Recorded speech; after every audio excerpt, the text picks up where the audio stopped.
Welcome to SR7 TV news. బుట్టల ముందుగా headlines.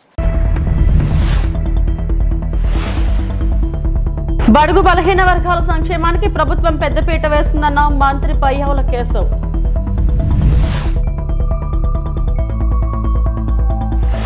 Posani కృష్ణమురళికి 14 రోజుల రిమాండ్, రాజంపేట సబ్ జైలుకు తరలింపు.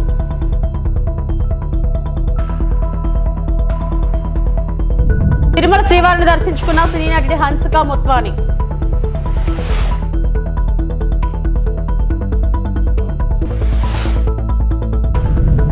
న్యూఢిల్లీలోని హైదరాబాద్ హౌస్ లో యూరోపియన్ కమిషన్ అధ్యక్షురాలు ఉర్సులా వాన్ డెర్ లెయన్తో ప్రధాని నరేంద్ర మోడీ చర్చలు జరిపారు.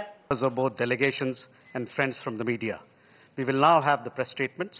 May I request Honorable Prime Minister of India, Shri Narendra Modi, to give his remarks to the media. Your Excellency, President of the European Commission, European College of Commissioners, सभी delegates, media के साथियों, नमस्कार। European commission president और college of commissioners की यह भारत यात्रा अभूतपूर्व है। यह केवल भारत में यूरोपियन कमीशन की पहली यात्रा नहीं, बल्कि यह किसी भी एक देश में यूरोपियन कमीशन का पहला इतना व्यापक एंगेजमेंट है और साथ ही कमीशन के नए कार्यकाल की सबसे पहली यात्राओं में से एक है। इस ऐतिहासिक अवसर पर मैं यूरोपियन कमीशन प्रेसिडेंट और कॉलेज ऑफ कमिश्नर्स का भारत में हार्दिक स्वागत करता हूं। फ्रेंड्स, भारत और ईयू की 2 दशकों की स्ट्रेटेजिक पार्टनरशिप नेचुरल है, ऑर्गेनिक है। इसके मूल में ट्रस्ट है, लोकतांत्रिक मूल्यों में साझा विश्वास है, शेयर्ड प्रोग्रेस और प्रॉस्पेरिटी के लिए साझा कमिटमेंट है। इसी स्पिरिट में कल और आज अलग अलग सेक्टर की लगभग 20 मंत्री स्तर की बैठकें हुई है। विभिन्न क्षेत्रीय और वैश्विक मुद्दों पर सिंसियर और मीनिंगफुल चर्चा हुई है। हमारी पार्टनरशिप को एलिवेट और एक्सेलरेट करने के लिए कई महत्वपूर्ण निर्णय लिए गए हैं। Trade, technology, investment, innovation, green growth, security, skilling और मोबिलिटी पर सहयोग का एक ब्लूप्रिंट तैयार किया गया है। हमने अपनी टीम्स को एक पारस्परिक लाभकारी बायलैटरल फ्री ट्रेड एग्रीमेंट को, FTA को స్వర్ణాంధ్ర 2047 లక్ష్యాలకు అనుగుణంగా బడుగు బలహీన వర్గాల సంక్షేమానికి ప్రభుత్వం పెద్దపీట వేస్తుందని ఆర్థిక మంత్రి పయ్యావుల కేశవ్ తెలిపారు. 2025-26 వార్షికోత్సవ బడ్జెట్లో ఎస్సీల సంక్షేమానికి 20,281 కోట్లు, ఎస్టీల సంక్షేమానికి 8,159 కోట్లు కేటాయించనున్నట్లు వెల్లడించారు. పరిశ్రమల అవసరాలు తీర్చడానికి నైపుణ్యం కలిగిన మానవ వనరులు చాలా ముఖ్యమన్న పయ్యావుల, అందుకే ప్రభుత్వం నైపుణ్య గణన చేపడుతుందన్నారు. నైపుణ్యాభివృద్ధి, నైపుణ్య శిక్షణ శాఖకు 1228 కోట్లు కేటాయిస్తున్నట్లు ప్రకటించారు. మా ప్రభుత్వం స్వర్ణాంధ్ర 2047 దిశగా పనులను మొదలుపెట్టింది. ఇందులో భాగంగా పాత విధానాల్లోని లోపాలను సరిచేస్తూ నూతన ఇసుక విధానం, ఎక్సైజ్ విధానం, ఆంధ్రప్రదేశ్ పారిశ్రామిక అభివృద్ధి విధానం లాంటి ఎన్నో విధానాలను తీసుకొచ్చింది. అప్పులు చేయడమే తప్ప అప్పులు తీర్చడాన్ని మరిచిన గత ప్రభుత్వం తప్పుడు విధానాలను సరిచేస్తున్నాం. ప్రభుత్వం కాంట్రాక్టర్లను బ్లాక్ లిస్ట్ లో పెట్టడం చూశాం. కానీ గత పాలకుల విధానాల వల్ల ఆంధ్రప్రదేశ్ ప్రభుత్వాన్నే కాంట్రాక్టర్లు బ్లాక్ లిస్ట్ లో పెట్టి పనులు చేయడానికి ముందుకు రాని పరిస్థితి ఏర్పడింది. ఈ పరిస్థితి నుంచి రాష్ట్రాన్ని తప్పించాం. 24 నుండి రాష్ట్ర ఆర్థిక వ్యవహారాలను సమర్థవంతంగా నిర్వహించడం ద్వారా రాష్ట్ర ప్రభుత్వాన్ని గాడిలో పెడుతున్న విధి విధానాలను ముచ్చుకు కొన్ని తెలియజేస్తున్నాను. జూన్ 12, 2020 నాటికి ఉన్న 23,556 వేల కోట్ల రూపాయల బకాయిలను చెల్లించాం. అధ్యక్ష, గత ప్రభుత్వం 93 కేంద్ర ప్రాయోజిత పథకాలను నిలిపివేసింది. 9,371 కోట్ల రూపాయల బకాయిలను చెల్లించడం ద్వారా 74 పథకాలను మా ప్రభుత్వం పునః ప్రారంభించింది. దీనివల్ల కేంద్రం ప్రభుత్వం నుంచి మన రాష్ట్రానికి మరిన్ని నిధులు అందాయి. నీటిపారుదల, రహదారులు మరియు ఇతర పనులకు సంబంధించి 12,735 కోట్ల రూపాయల బకాయిలను చెల్లించడం వల్ల రాష్ట్ర ఆర్థికాభివృద్ధి పునరుత్తేజం. కులాలు, సినీ అభిమానులు, రాజకీయ పార్టీల మధ్య విద్వేషాలు, వైషమ్యాలు రెచ్చగొట్టేలా వ్యవహరించారంటూ నమోదైన కేసులో వైకాపా నేత సినీ నటుడు పోసాని కృష్ణమురళికి అన్నమయ్య జిల్లా రైల్వే కోడూరు కోర్టు 14 రోజుల రిమాండ్ విధించింది. గురువారం రాత్రి 9:30 గంటల నుంచి శుక్రవారం ఉదయం 5 గంటల వరకు ఇరు పక్షాల మధ్య సుదీర్ఘంగా వాదనలు కొనసాగాయి.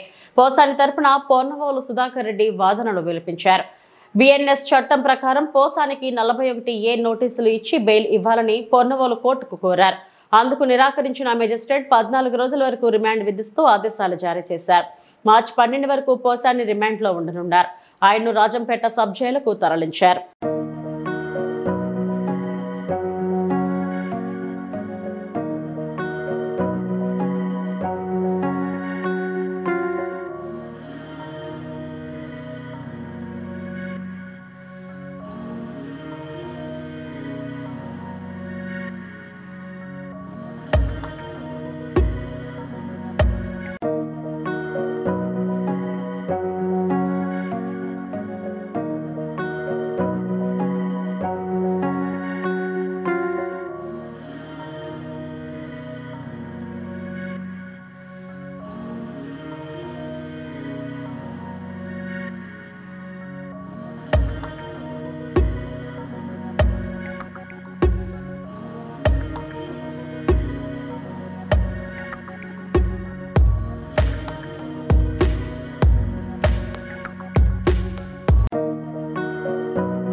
కూటమి ప్రభుత్వం శుక్రవారం ప్రవేశపెట్టిన రాష్ట్ర బడ్జెట్ కేవలం అంకెల గారిడిలా ఉందని వైఎస్ఆర్సీపీకి చెందిన శాసనమండలి సభ్యులు ఆగ్రహం వ్యక్తం చేశారు.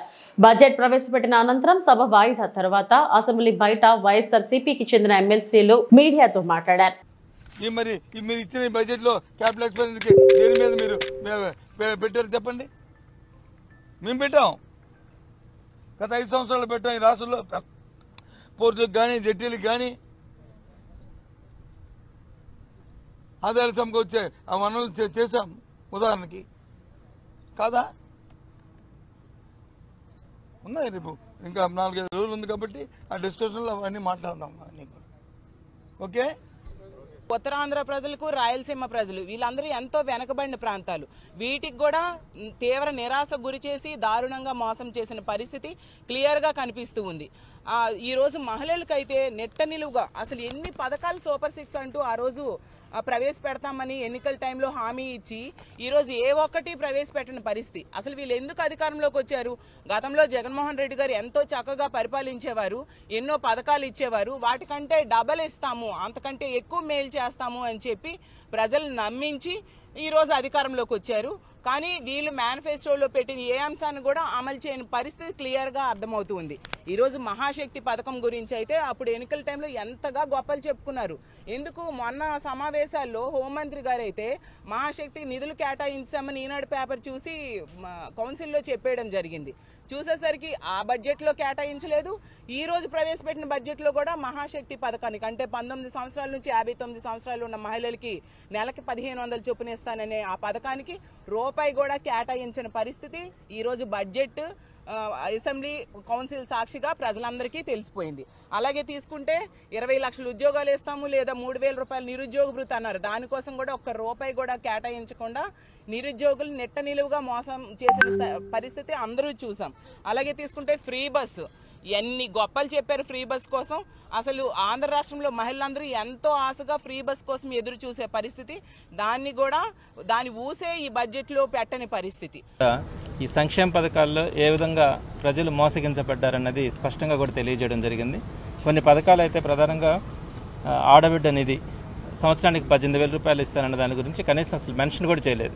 అసలు ఈ సంవత్సరం కాకుండా నెక్స్ట్ ఇయర్ నుంచి అయినా ఇస్తామని కానీ దాని గురించి ఎక్కడా కూడా ప్రస్తావన చేయలేదు. అదే జగన్మోహన్ రెడ్డి గారు అయితే దానికి చాలా వాల్యూ ఇచ్చినారు. అంటే ఇంచుమించుగా 18,500 రూపాయలు సంవత్సరానికి ఇవ్వడం కానీ, వారికి ఉన్నటువంటి డ్వాక్రా లోన్స్ని క్యాన్సిల్ చేయడం కానీ, వీటన్నింటినీ కూడా అనేక పథకాలు మహిళల కోసం చేపడితే ఈరోజు కనీసం దాని గురించి ఊసి కూడా లేదు. సో ఇలా మిగిలినటువంటి పథకాలలో కూడా చాలా విపరీతమైనటువంటి కోతలు కూడా విధించినారు. సరే, నేను దాని గురించి ప్రస్తావనకు పోవట్లా. నేను ప్రధానంగా ఏం చెప్తానంటే, మొన్నటి ఎలక్షన్స్లో అంటే వీరు 1 సంవత్సరం క్రితం ఎలక్షన్స్కి వెళ్ళినప్పుడు ప్రధానంగా ఎంప్లాయీస్ని అన్ఎంప్లాయీస్ని బాగా క్యాష్ చేసుకున్నారు. వారికి చెప్పినటువంటి అబద్ధాలు మోసాలు ఈరోజు అన్నీ కూడా ఎక్కడా కూడా ఒక్కటి కూడా అమలు పరిచే విధంగా వీళ్ళు ఎక్కడా కూడా కనిపించట్లా. జగన్మోహన్ రెడ్డి గారు ఆ రోజు 2019లో ఫస్ట్ సంతకంగానే అంటే మొట్టమొదటి క్యాబినెట్లోనే ఐఆర్ ప్రకటించినారు, 27% ఐఆర్ ప్రకటించినారు. సో ఆ విధంగా తర్వాత పీఆర్సీలో కొంత కోవిడ్ వల్ల 23% పీఆర్సీ పెట్టినప్పటికీ కూడా ఎక్కడ కూడా ఎంప్లాయీస్ అందరికీ కూడా ఒక హ్యాపీగా ఉండేటట్టుగా మొదట్లోనే ఐఆర్ ప్రకటించడం కానీ వారికి శాలరీస్ అన్నీ కూడా అలా ఇవ్వడం కూడా జరిగింది. అయితే ఈ ప్రభుత్వం మొట్టమొదటిగా ఏం చెప్పారు, మొట్టమొదటిగా రాగానే ఇంకా బెటర్ ఐఆర్ ఇస్తామని చెప్పినారు, లేదా పీఆర్సీ ప్రకటిస్తామని చెప్పినారు. కానీ అందరూ కూడా ఎంప్లాయీస్ ఎక్స్పెక్ట్ చేస్తున్నారు కనీసం 30% అయినా ఐఆర్ ప్రకటిస్తారు అని. తిరుమల శ్రీ వెంకటేశ్వర స్వామి వారిని శుక్రవారం ఉదయం నైవేద్య విరామ సమయంలో సినీనటి హన్సిక మోత్వాని సన్నిహితులతో కలిసి స్వామివారిని దర్శించి మొక్కులు చెల్లించుకున్నారు. ముందుగా ఆమెకు వైకుంఠ వద్ద టీటీడీ అధికారులు స్వాగతం పలికి దర్శనం ఏర్పాట్లు చేశారు. దర్శనం అనంతరం ఆలయ రంగనాయకులు మండపంలో ఆలయ అధికారులు తీర్థ ప్రసాదాలు అందజేయగా ఆలయం వెలుపల ఆమెతో భక్తులు ఫోటోలు దిగారు.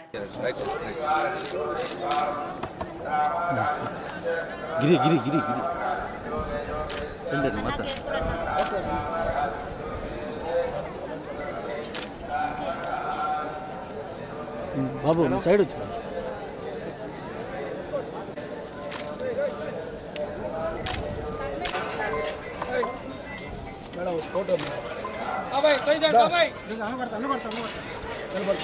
నిలబడరా వచ్చే అయిపోయింది నిలబడతారా.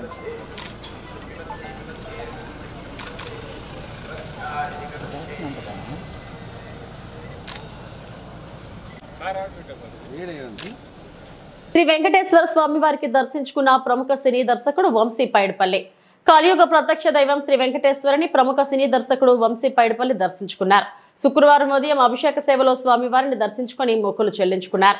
దర్శనం అనంతరం రంగనాయకుల మండపంలో వేద పండితులు వేదాశీర్వచనం అందించగా ఆలయ అధికారులు శ్రీవారి తీర్థ ప్రసాదాలు అందజేసి పట్టు వస్త్రాలు సమర్పించారు.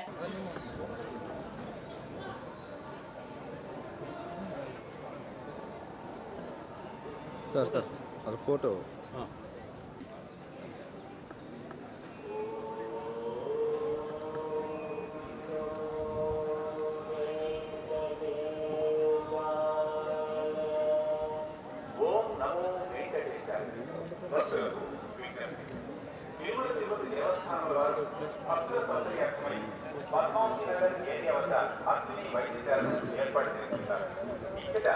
జాతి అత్యవసర విభాగాలు అందుబాటులో ఉన్నాయి. అలాగే ఏజెన్సీ ప్రాంతమందు కూడా వైద్య సేవలను ఏర్పాటు చేస్తున్నారు. అత్యవసర సేవల కోసం అంబులెన్స్ సౌకర్యం కూడా ఉంటుంది. ఇదే కాక తిరుమల శ్రీవారి ఆలయం నందు వైకుంఠం క్యూ కాంప్లెక్స్ 1, 2 శ్రీవారి మెట్టు నడక ప్రారంభంలో ప్రథమ చికిత్సా కేంద్రాలు అలాగే అత్యవసర వైద్య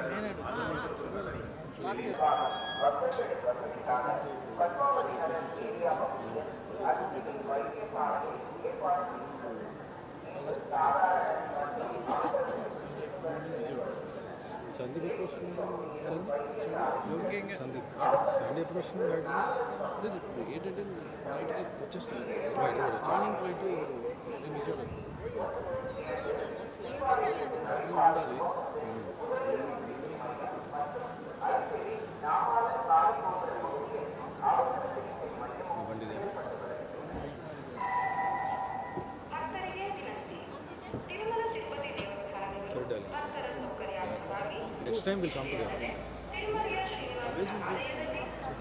మహబూబాబాద్ జిల్లా డోర్నకల్ నియోజకవర్గం కురివి మండల కేంద్రం శివారులో అక్రమంగా గుట్టలు కొల్లగొడుతున్న అధికారులు కాసుల మత్తులో చర్యలు తీసుకోవడం లేదని ప్రభుత్వం మరియు అధికారులు తక్షణమే క్లస్టర్ మిల్లులను మూసివేయించాలని సిపిఐ రాష్ట్ర కౌన్సిల్ సభ్యులు నల్ల సుధాకర్ రెడ్డి డిమాండ్ చేశారు.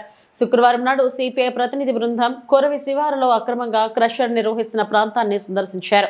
ఈ సందర్భంగా సుధాకర్ రెడ్డి మాట్లాడుతూ సర్వే నెంబర్ 188లో ప్రభుత్వం అసైన్ చేసిన భూమిని అక్రమంగా లీజుకు తీసుకుని తమ పట్ట భూమిలో క్రషర్ మిల్లు ఏర్పాటు చేసి ప్రభుత్వ గుట్టలను ఎలాంటి అనుమతులు లేకుండా కొల్లగొడుతున్నారని, క్రషర్ మిల్లు నుండి వెలువడే శబ్దాలకు సమీపంలో ఉన్న ఏకలవ్య పాఠశాల విద్యార్థులు భయాందోళనకు గురవుతున్నారని, క్రషర్ చుట్టూ ఉన్న పంట పొలాలు దుమ్ము ధూళితో కాలుష్యం అవుతున్నాయని, ఇంత జరుగుతున్న అధికారులు నిమ్మకు నీరెత్తినట్లు వ్యవహరించడానికి తీవ్రంగా పరిగణించి ఉన్నతాధికారులు చర్యలు తీసుకుని క్రషర్ మిల్లును వెంటనే మూసివేయాలని డిమాండ్ చేశారు. కార్యక్రమంలో సిపిఐ కురవి మండల కార్యదర్శి కరణం రాజన్న, సభ్యులు బుర్రా సమ్మయ్య తదితరులు పాల్గొన్నారు. కలెక్టర్ గా ఉన్నప్పుడు పేదలకు ఎస్సీ బీసీ ఎస్టీలకు దీన్ని వ్యవసాయం కోసం 20 గుంటలు పంచడం జరిగింది.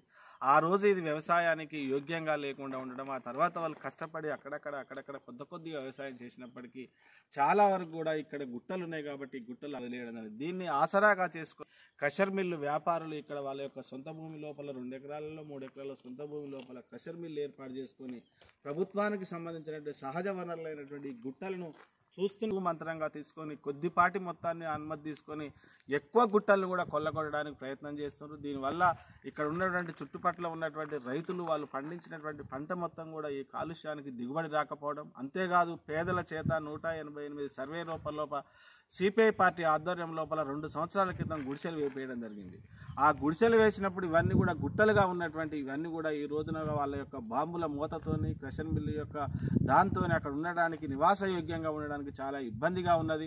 పేదలందరూ కూడా ఆందోళన చెందుతారు. అర్ధరాత్రి పూట బాంబులు పేలడం వల్ల దిగాలు పడి లేవడం అనేది జరుగుతుంది. అంతేకాదు ఇక్కడ ఏకలవ్య పాఠశాల ఎస్సీ ఎస్టీ పిల్లల యొక్క ఏకలవ్య పాఠశాల ఉన్నది. ఆ పాఠశాల లోపల ఉన్నటువంటి విద్యార్థులు కూడా అర్ధరాత్రి బాంబుల మూతలకు తట్టుకోలేకపోవడం, అదేవిధంగా వాళ్ళు పేదల దగ్గర 99 సంవత్సరాలకు వాళ్ళు మాయమాటలు చెప్పి కొంత భాగాన్ని లీజుకు తీసుకొని మేము లీజుకు తీసుకున్నామని డప్పు వాయించడం జరుగుతుంది. మీకు లీజుకు తీసుకునే ప్రభుత్వం ఇచ్చినటువంటి భూముల్ని అమ్మడం కానీ కొనడం కానీ లీజులకు ఇచ్చి వ్యాపారం చేయడం కూడా నేరం అనేది క్రషర్ మిల్లు యజమానులు అర్థం చేసుకోవాల్సిన అవసరం ఉంది. వాళ్ళ యొక్క రాజకీయ పలుకుబడితోని అత్యంత ఖరీదైనటువంటి ఈ సహజ వనరులని గుట్టలన్నింటిని కూడా కొల్లగొట్టడం వల్ల ఇక్కడ నివాసయోగ్యానికి ఉండకుండా పోతుంది. పంటలు పండియడానికి అనుకూలంగా లేని వాతావరణం ఉంటుంది. కాబట్టి సిపిఐ పార్టీ మేము డిమాండ్ చేస్తున్నాం, ఇప్పటికైనా ఈ క్రషర్ మిల్లును మూపియాలని, అధికారులు తక్షణమే కాసుల యొక్క మత్తు లోపల మీరు మూలగకుండా ప్రభుత్వ అధికారులుగా ఒక బాధ్యతాయుతమైనటువంటి అధికారులుగా మీరు మైనింగ్ కానీ రెవెన్యూ అధికారులు కానీ తక్షణమే స్పందించాలని, దీని మీద చట్టపరంగా చర్యలు తీసుకొని వెంటనే సీల్ చేయాలని కూడా మేము సిపిఐ పార్టీ డిమాండ్ చేస్తున్నాం. లేని చోట పెద్ద ఎత్తున పేదల చేత ఆందోళన నిర్వహించడం జరుగుతుందని ఈ సందర్భంగా మేము తెలియజేస్తున్నాం. శ్రీకాకుళం జిల్లా టెక్కలి మండలం ఎన్టీఆర్ కాలనీ 7-8 వీధులకు నెల రోజులు గడుస్తున్నా నీరు రావడం లేదు. 9వ వీధికి మాత్రం 3 నెలలుగా త్రాగునీరు అందడం లేదని మహిళలు అంటున్నారు. నిరుపేద కాలనీ అయినప్పటికీ కొన్ని మౌలిక వసతులు లేనప్పటికీ అధికారులు చూసి చూడనట్లుగా వ్యవహరిస్తున్న తీరు చాలా దారుణంగా ఉందని స్థానికులు అంటున్నారు. బావిలు ఎండిపోయి ఉన్నాయి. బోరులు సుమారు 400 అడుగులు ఉన్నప్పటికీ కూడా కొన్ని బోర్లకు చుక్క నీరు ఉండడం లేదు. పక్క వీధుల్లోకి వెళ్లి నీళ్లు తెచ్చుకుందాం అంటే మా వీధికి వచ్చే నీళ్లు పట్టకండి అని గొడవలు చేస్తున్నారు. త్రాగునీరు ఇవ్వలేనప్పుడు స్థానిక వీధుల్లో చేతి పంపు బోర్ అయినా వేయాలని మహిళలు గ్లాస్ చెంబులు పట్టుకుని త్రాగునీరు కోసం నిరసన తెలియజేస్తున్నారు. మా తొందరలేను ఎన్టీఆర్ కాలనీ 3 నెలలు బట్టి నీళ్ళు లేవు మాకు. మేము ఎక్కడికి వెళ్తాము? బోరింగ్ లేదు, నుయ్యి లేదు, వాటర్ ఏది రావడం లేదు. మా పరిస్థితి ఏంటండి అర్థం చేసుకోండి సార్. మేము ఎన్నిసార్లు కంప్లైంట్ పెట్టాము కానీ దేనికి రెస్పాండ్ అవ్వలేదు. పంచదేవకు చెప్పారమ్మా? చెప్పారు సార్. ఏమన్నారు? కలెక్టర్ ఆఫీస్కి వెళ్ళి వస్తామమ్మా అని అన్నారు. ఎవరు రాలేదు. కలెక్టర్ గారికి ఎప్పుడు చెప్పారు? ఎన్నాళ్ళు అవుతుంది? ఇప్పుడు 15 రోజులు అయిపోయింది. 15 రోజులు అవుతుందా? వచ్చారా కలెక్టర్ గారు? రాలేదు. వస్తామన్నా రాలేదు. అంటే ఆర్డీఓ గారు. మీరంతా ఎంతమంది వెళ్ళారు? దరఖాస్తు ఇచ్చారా? చూసారా? మరి ఎవరైనా వచ్చారా అధికారులు? ఎవరు రాలేదు. అధికారులు అంటే ఆర్డీఓ గారికి ఇచ్చిన తర్వాత కూడా అధికారులు వాళ్ళు రాలేదు, మీ సమస్య అడగడానికి కూడా రాలేదు. ఓకే,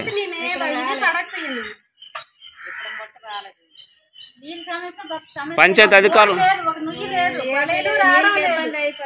వీధికి వెళ్తే వాళ్ళు కేకులు వేస్తున్నారు మా మీద, మీరు రాకండి మీ వీధిలోని మీరే పట్టండి అని.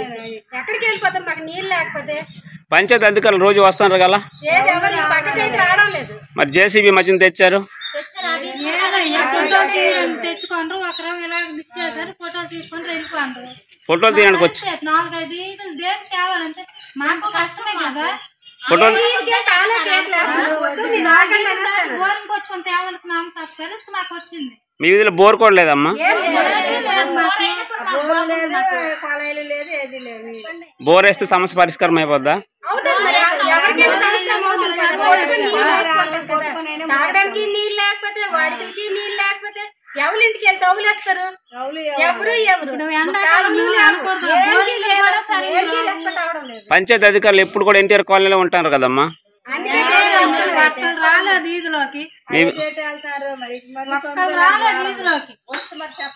ఇవి ఇప్పటివరకు నా బులెటిన్ అప్డేట్స్. నమస్తే.